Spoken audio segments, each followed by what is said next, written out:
ये रहा आपका official Bihar SSC third CGL का नोटिफिकेशन। इसमें सब कुछ हम लोग जानेंगे। नोटिफिकेशन में क्या क्या है, कब से अप्लाई होंगे, कितना फ़ी है, एजुकेशन क्वालिफिकेशन क्या रहने वाला, एज कब से काउंट होगा। ये ऑफिशियल नोटिफिकेशन फाइनली आ गया। जितने भी नेगेटिव कमेंट थे, वैसे नेगेटिव कमेंट के ऊपर बात नहीं करेंगे। जितने लोगों को भी मैंने मजाक उड़ाया कमेंट सेक्शन में, उसके लिए माफ़ी चाहता हूँ। फाइनली ऑफिशियल नोटिफिकेशन आ चुके हैं। जैसे कुछ नेगेटिव कमेंट थे उसके ऊपर मैंने आप सभी को मजाक उड़ाया, उसके लिए माफ़ी चाहता हूँ।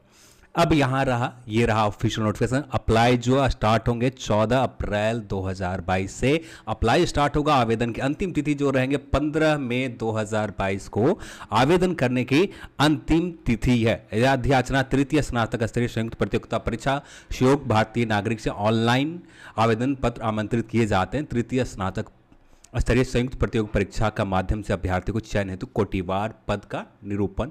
ये किस पोस्ट के लिए कितने वैकेंसीज है, ये सारे जानकारी आपको यहाँ पर मिल जाएंगे। और चैनल पर आप नए तो चैनल को पहला काम करें सब्सक्राइब कर लें और इस वीडियो को अपने दोस्तों के साथ शेयर भी करें। जो कहा था, जैसे कहा था, जो भी चले सारे अपडेट जैसे जैसे बदलते गए, जो भी अपडेट मिलते गए सारे अपडेट देना काम है। और रही बात आपका कॉमेंट करना, तो कॉमेंट करना आपका काम है। नेगेटिव करें उससे भी एक्सेप्ट करते हम लोग करते हैं, या पॉजिटिव करते हैं तो उसे भी एक्सेप्ट करते हैं। जो भी हो आपका काम है, आप अपना काम करें। हमारा काम है ये नोटिफिकेशन को लेकर, रिजल्ट को लेकर सारी जानकारी आपको जो भी जानकारी मिलती है, ये जानकारी मेरा देना काम है, तो हम लोग का काम है, तो ये हम लोग का अपना काम करते हैं। अब बात करते हैं सचिवालय सहायक लेवल 7 का पोस्ट है। स्नातक आपने कर रखा है, आप इस पोस्ट के लिए एलिजिबल होंगे। यहाँ पर टोटल पोस्ट की बात करें, अनरिजर्व कैटेगरी में 558 है और 191, ठीक है। और 136 है आर्थिक रूप से कमजोर वर्ग के लिए, और 37 पोस्ट है, 154 और 55। और यहाँ पर टोटल बात करें तो 1360 वैकेंसीज हैं, जिसमें 460 है टोटल यहाँ पर वैकेंसीज। 460 फीमेल के लिए रिजर्व रखे गए, जो 35% रिजर्वेशन है। ये 35%, 191 फीमेल के लिए 558 में से पोस्ट है। योजना सहायक के लिए, इसके लिए भी आपको स्नातक सिर्फ चाहिए। 49 पोस्ट है, 16 पोस्ट है फीमेल के लिए, 11 और पोस्ट है। ईडब्ल्यूएस मेल के लिए 4 पोस्ट है फीमेल के लिए, 16 पोस्ट है बीसी कैटेगरी के लिए। ईबीसी के लिए 25 है, 22 एससी के लिए, और एसटी के लिए एक भी पोस्ट यहाँ पर रिजर्व नहीं रखे गए हैं। एसटी के लिए, पिछड़े वर्ग महिला के लिए 2 पोस्ट है, एसटी के लिए एक भी पोस्ट नहीं है। टोटल 125 पोस्ट है और 40 सीट रिजर्व रखे गए फीमेल वर्ग के लिए। मलेरिया निरीक्षक के लिए लेवल 7 का, इसमें आप साइंस से कर रखा है तभी जाकर आप इस पोस्ट के लिए एलिजिबल होंगे। टोटल 74 पोस्ट है, 74 पोस्ट है इसमें, और 19 फीमेल के लिए रिजर्व रखे गए। फिर इसके बाद बात करें डेटा एंट्री ऑपरेटर की, ग्रेड सी की पोस्ट है, ये लेवल 6 का। यहाँ स्नातक के साथ साथ मान्यता प्राप्त संस्था के लिए बीजीडीसीए के अथवा बीसीए या बीएससी आईटी या उसके सबका आपने कर रखा हो तो डेटा एंट्री ऑपरेटर के लिए आप एलिजिबल होंगे। यहाँ पर सिर्फ 2 पोस्ट है, जनरल के लिए 1 पोस्ट है और बाकी कैटेगरी बीसी कैटेगरी के लिए 1 पोस्ट है। टोटल 2 पोस्ट, एक फीमेल के लिए भी रिजर्व रखे गए हैं। फिर इसके बाद बात करें ऑडिटर के लिए, तो गणित के साथ आपने स्नातक कर रखा है तो ऑडिटर पोस्ट के ऊपर आप एलिजिबल होंगे। टोटल 256 पोस्ट है और फीमेल के लिए 34 पोस्ट रिजर्व रखे गए हैं।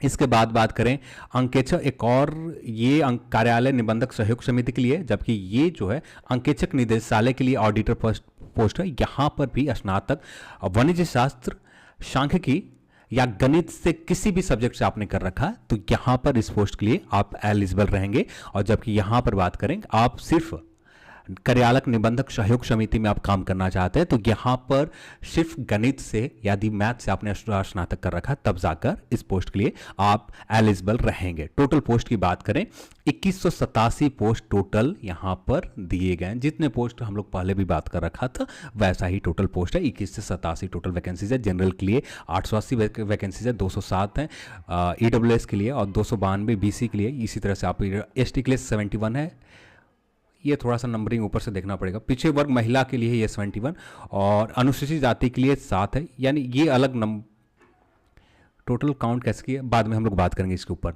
न्यूनतम शैक्षणिक योग्यता के ऊपर हम लोगों ने बात कर रखा है। आरक्षण की नियमावली इसमें हमें ज़्यादा जरूरत नहीं है, आप बिहार के मूल निवासी के दे हो लाभ। यदि आप आरक्षण का लाभ लेना चाहते हैं तो सिर्फ बिहार के लोगों के लिए ही यहाँ पर दी गई है।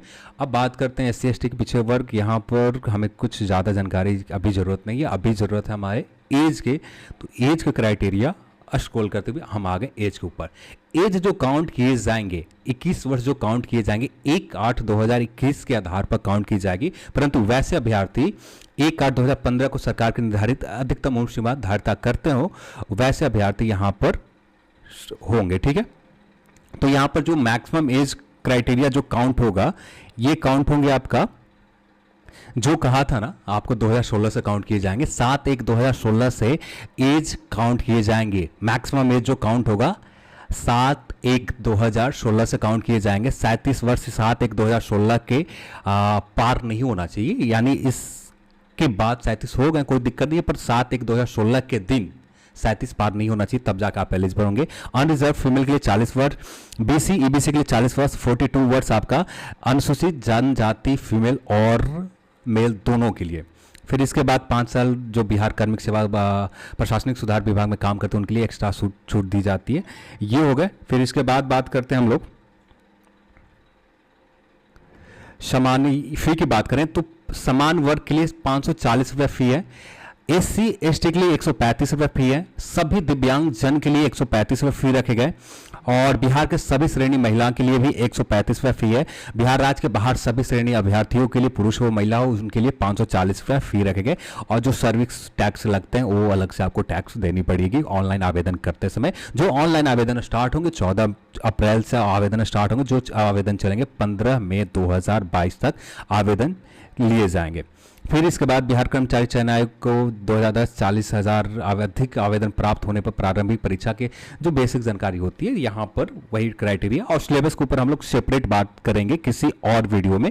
अच्छे से हम लोग सिलेबस जानेंगे, किस तरह से आपका प्रिपरेशन करना चाहिए, इनके ऊपर भी बात करेंगे। तो सिलेबस आप जानना चाहें तो बेसिक जानकारी ले लें। समान अध्ययन, समान विज्ञान, गणित और रीजनिंग से प्रश्न यहाँ पर पूछे जाएंगे। ये बेसिक जानकारी हो गए। सिलेबस को लेकर आप बुक एग्जाम हॉल में ले जा सकते हैं। एनसीईआरटी या बिहार स्कूल एग्जामिनेशन बोर्ड का या आईसीएसई के बोर्ड का, आप यदि कोई और अदर स्टेट के बोर्ड का एग्जाम है, एग्जाम का बुक है, ये बुक आपको मान्य होंगे।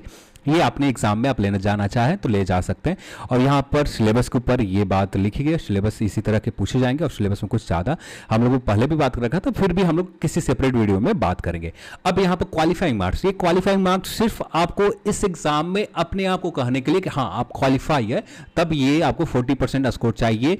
पिछड़े वर्ग के लिए 36.50 स्कोर चाहिए। अत्यंत पिछड़े वर्ग के लिए 34%, अनुसूचित जनजाति और जनजाति के लिए SC/ST के लिए 35 वर्ष 32% और फीमेल सभी वर्ग के लिए 32%, दिव्यांग के लिए 32% और ये रखे गए हैं। सामान्य और EWS के लिए भी 40% आपको स्कोर यहाँ पर चाहिए मिनिमम। ऑनलाइन आवेदन 4 अप्रैल 17 मई, आप सभी को पता है। ये सारे किस तरह से अप्लाई करेंगे ये डिटेल लिखे गए हैं और ये अप्लाई करते समय जो फोटोग्राफ्स वगैरह के डिटेल्स हैं, आप इस बात को ख्याल रखेंगे। फिर किसी अभ्यर्थी को परीक्षा में शामिल होने की पात्रता निर्धारित द्वारा किया जाएगा। अंतिम होने पर आयोग के प्रवेश पत्र एडमिट कार्ड निर्गत किया जाएगा।